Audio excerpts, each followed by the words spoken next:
everyone, for today's video we're gonna be tackling about the social, political, economical, and cultural issues in the Philippine history, Spanish period, and American period.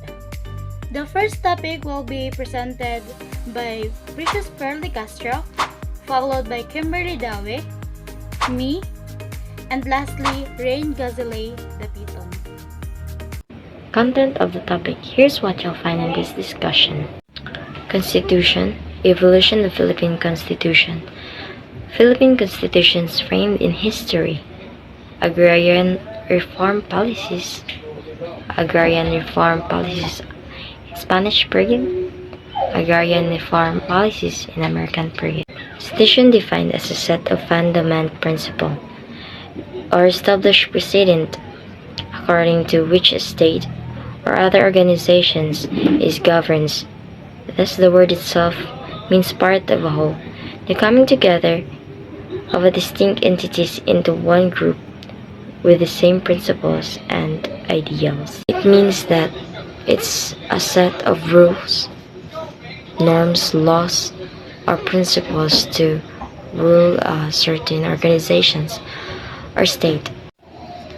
There were only 3 constitutions that effectively governed the Philippines, and those are the 1935 Commonwealth Constitution, 1973 Constitution, and 1986 Freedom Constitution. Philippine Constitutions framed in the history. The Biak na Bato Republic in 1897, the Malolos Republic Constitution, the Commonwealth Constitution, the Constitutional Authoritarianism, Freedom Constitution, or the Constitution after the martial law in 1987.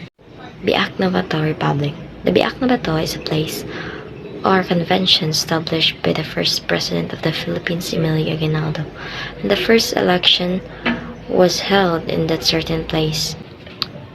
There are 3 organs of the Biak na Bato Constitution: the Supreme Council of Grace and Justice. And the word itself, justice, they are the people who judge the people who commits a crime, guilty or not guilty.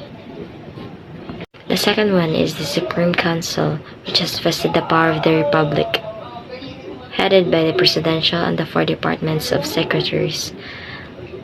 And it is composed of the Interior, Foreign Affairs, Treasury, and Wars. The third one is the Assembly of the Representatives. People from province, cities, and other communities pick their representatives to give opinions, suggestions, and other detailed matter to the Assembly. Good morning, everyone. I'm Kimberly Dawe, and now I will going to discuss to you the Malolos Republic Constitution of 1899. So, Malolos Republic Constitution is known as the Constitution Politica de Malolos, and it was written in Spanish. So it established the framework for the governments of the First Philippine Republic. Also, it outlined the principles and structure of the government, including the divisions of powers into legislative, executive, and judicial branches. Okay, so next is the protection of rights. So, the constitutions ensure the fundamental rights and liberties of the Filipino, including ang life, the freedom and property, equality, and due of process. So, it also aimed to protect individual rights and freedoms. So, next is the local anatomy. So, the Malolos constitutions, so they recognize the importance of local governance and provided for the establishments of local government units with their own powers and responsibility. Next, or the last one, is the national defense. So the Constitution addressed the need for national defense by establishing a military force to protect the sovereignty and territorial integrity of the Republic. So, di ba, here in the Philippines, naamay tayo mga kuan sa army. So, there are Philippine Army, the Navy, the Air Force. So, sila ang mag-protect sa the sa sovereignty and the territorial integrity of the country. So, by establishing those elements, the Malulus Republic Constitution is sila ang nag-provide a framework para sa governments that aim to protect democracy, to protect individual rights, and ensure the effective functioning of the First Philippine Republic. Moving forward to our next topic, which is the constitutional authoritarianism of 1973. So, what is this? So, this refers to the form of government where a constitution exists, but political power is concentrated in the hands of a single leader or a small group. Also, it characterized by the use of constitutional mechanism to legitimize and consolidate authoritarian rule. One of the best example of this, or in the context of the Philippines, so this term, constitutional authoritarianism, is often associated with Marcos regime, or specifically during the time of Marcos, or his period of, or the period of the martial law, where began at 1972 to 1981. So, under the guise of maintaining law and order, President Ferdinand Marcos nag-declare siya og martial law and suspended civil liberties. So during the time of martial law, so 1973 Constitution enacted, which resulted to Marcos to have more power and control the government. So the Marcos regime used the constitutional authoritarianism have a profound impact on the Philippine society. So ang kato siya, nag-lead siya og widespread na corruption, the economic decline, and the social unrest. So, kato di ba nga time kay daghan mga issue about sa corruption. So, ni widespread ato tungod aneng sa from the time of Marcos. And then, however, it also kanang na siya positive impact nga nahatag sa atoa, because it also sparked resistance and mobilization among various sectors of society and eventually lead to the people power revolution, in which kana siya nga kana siya is people power revolution is that kanang mauna ang nagpatanggal kang Marcos from his positions. Good day everyone, I am Lorida Serra and I am going to discuss to you about the 1987 Freedom Constitution, or the Constitution after martial law. Philippines establishes as a democratic and republican state where sovereignty resides in the people and all government's authority emanates from them. Ang atong 1987 kuno kay nahimo kuno og democratic ang Pilipinas. Then ngano makaingon ta nga ang isa ka bansa is na siya democracy. Okay, like for example, ang Philippines karon is naatay ginabuhat na election, di ba? Kana siya isa na siya ka example para makabaluta nga ang kana nga bansa or kana nga state kay naa siya'y demokrasy. Kay gitagaan naman ang mga tao og rights nga magpili or mag-vote kung kinsa ang ilang gusto nga ma-leader sa ilahang bansa. Then, sunod is, Corazon Aquino issued Proclamation number 3 declaring national policy to implement the reforms mandated by the people, protecting their basic rights, adopting a provisional constitution, and providing for an orderly translation to a government under a new constitution. During that time, ang ilahang president is si Corazon Aquino, where nag-issue siya og Proclamation number 3. Ang kana siya is gi-request ra pud na siya sa mga tao nga i-release na niya kay para maprotektahan sa mga tao ang ilahang mga rights. There are 3 separate and independent branches of government. So the first one is the executive.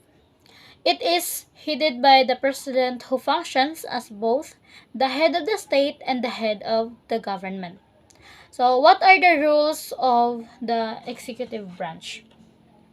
It is diplomacy with other nations, and the president has the power to negotiate, which must be ratified by two-thirds of the Senate.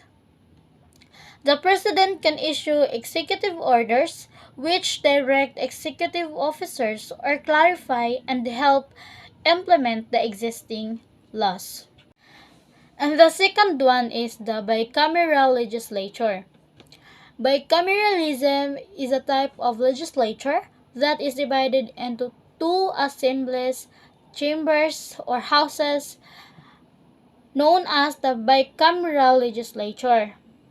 Bicameralism is distinguished from unicameralism, in which all members deliberated to vote as a single group. So, what is the legislature of the Philippines? The Philippine legislature composed of the Philippine Senate and the House of Representatives was created under the Philippine Autonomy Act, popularly known as the Jones Law, which was passed by the Congress of the United States and became law on August 29, 1916. The last one is the judiciary branch of the government. It refers to a country court system. Judiciaries are responsible for interpreting and applying a country's laws in particular cases, and can also be invested with the power to strike down laws that it deems unconstitutional. So, what is the purpose of the judiciary branch of the government? It plays a fundamental role in the society, and for the upholding of social order, its primary function, in fact, is to resolve conflicts through the application of pre-existing norms or, in some cases, precedents, which have been issued through legitimate procedures as recognized by the political system. So, there are four rules in the Philippine judiciary. What are those? The first one is the power to interpret laws. Second one is the power to apply laws. And the power to settle disputes brought to its attention. And the last one is the power to decide some laws or rules unconstitutional. Now, let's move on to the topic of agrarian reform policies. Agrarian. The term agrarian comes from the Latin root word ager, meaning a field. But the word's meaning has expanded to include anything rural or farm related. Reform. To make an improvement to a system, a law, and the organization in order to make it more modern or effective. Agrarian reform aimed at modernizing a feudal structure of southern agriculture by expropriating the most unproductive portions of the large states, the latifundia, and redistributing them to landless peasants in the form of small holdings. Ang kaning agrarian reform is nag-aim sila nga ang mga walay lupa is tagaan nila og lupa pero gamay lang. Kay bali ibahin-bahin nila sa mga walay lupa. And next is Republic Act 96657. This act shall be known as the Comprehensive Agrarian Reform Law of 1988. It is the policy of the state to pursue a comprehensive agrarian reform program, or the CARP. The welfare of the landless farmers and farm workers will receive the highest consideration to promote social justice and to move the nation towards sound rural development and industrialization. And the establishment of owner cultivatorship of economic size farms as the basis of the Philippines. Ang kani nga program is naka-prioritize sa mga tao nga walay mga lupa or mga farm workers lang. Kitagaan sila og welfare. Then, 'di ba, tagaan man sila og lupa no. Pero ang lupa nga ipanghatag nila is kuan lang siya, economic size farms lang siya. As a basis lang sa Philippines. Agrarian Reformation policies in Spanish period. United we stand, divided we fall. When the Spaniards came to the Philippines, the concept of encomienda, or real land grants, was introduced. This system grants the encomienderos must defend his encomienda from external attack, maintain peace and order within, and support the missionaries. In turn, the encomendero acquired the right to collect tribute from the Indios, or natives. The system, however, degenerated into abuse of power by the encomenderos. The tribute soon became the land rents of few power landlords, and the natives who once cultivated the land was in freedom were transformed into mere share tenants.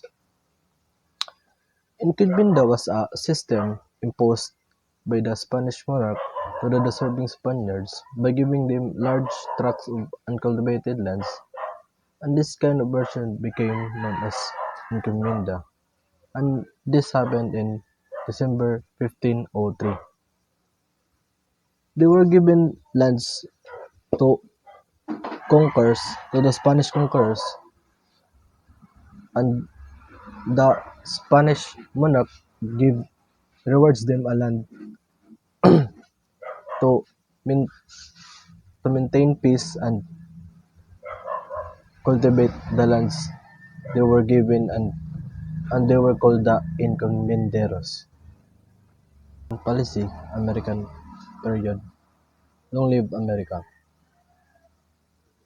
Significant legislation enacted during the American period. First is Philippine Bill of 1902 set the ceiling on the hectareage of private individuals and corporations may only acquire 16 hectares for private individuals and 1,024 for corporations. Second is Land Registration Act of 1902, Act number 496, provided for a comprehensive registration of land titles under the Torrent system. Public Land Act of the 1903 introduced the homestead system in the Philippines. Tenancy Act. The last one is the Tenancy Act of 1933, Act number 4054 and 4113, regulated the relationship between landowners and tenants of rights of 50-50 sharing in sugarcane lands. This piece of legislation had a significant impact on land ownership and regulation in the Philippines during the American period. The torrent system which the Americans instituted for the registration of lands did not solve the problems completely. Either they were not aware of the law or they did, they could not pay the survey cost and other fees required in applying for a torrent's title. The Americans introduced the torrent system for registration of lands, but this system did not solve the problem completely because they don't know if of the law, or they they cannot pay the survey cost and other fees required in applying for a torrent's title. Number one, how can you relate agrarian reform policies in our daily basis? Agrarian reform policies have a tangible impact on our daily lives by shaping the dynamics of land ownership, agriculture, productivity, and rural communities. These policies aimed at redistributing land to farmers contribute to more equitable access to resources, empowering individuals and communities dependent on agriculture. The daily availability and affordability of food can be influenced by the success of implementation of agrarian reform as it addresses issues of land concentration and fosters sustainable farming practices. Moreover, the social fabric of rural areas is directly impacted with agrarian reform policies, fostering community development, improved living conditions, and enhanced economic opportunities for those relying on agriculture. In essence, ag- agrarian reform policies play a vital role in shaping the socio-economic landscape, influencing our daily experience through their effects on land, food, and well-being of communities.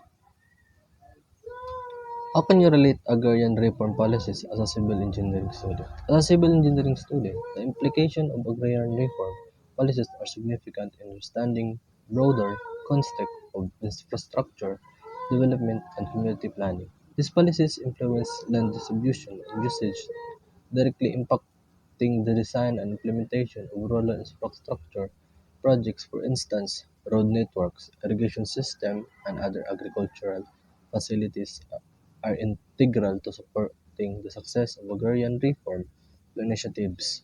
Moreover, the socio-economic improvements resulting from agrarian reform can shape the demand for various types of infrastructures.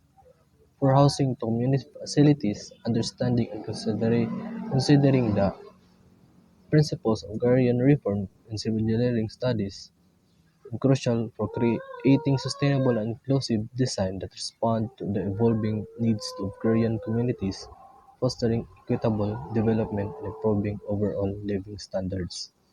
Number three is, how can you relate agrarian reform policies as a future civil engineer? As a future civil engineer, agrarian reform policies hold profound application for a role in shaping sustainable and inclusive infrastructure. The redistribution of land through agrarian reform directly influences the design and the implementation of rural development projects. Integrating efficient and accessible road networks, irrigation systems, and other agricultural infrastructures becomes crucial to support the success of agrarian reform initiatives. Number four, how can you relate agrarian reform policies to the contemporary issues in the Philippines? Agrarian reform policies in the Philippines are deeply entwined with the contemporary issues addressing challenges such as rural poverty, unequal land distribution, and sustainable development. By redistributing land to farmers, these policies aim to alleviate poverty and promote economic inclusivity, directly tackling one of the nation's pressing issues. Moreover, agrarian reform contributes to food security by empowering local agricultural communities in the context of climate change and environmental concerns. Sustainable land and use practices encouraging by agrarian reform policies become pivotal, addressing historical land inequities. These policies also resonate with the call for social justice, as the Philippines grapples with a rapidly evolving economic landscape and social disparities, agrarian reform remains a relevant and impactful tool for fostering a more equitable and resilient society.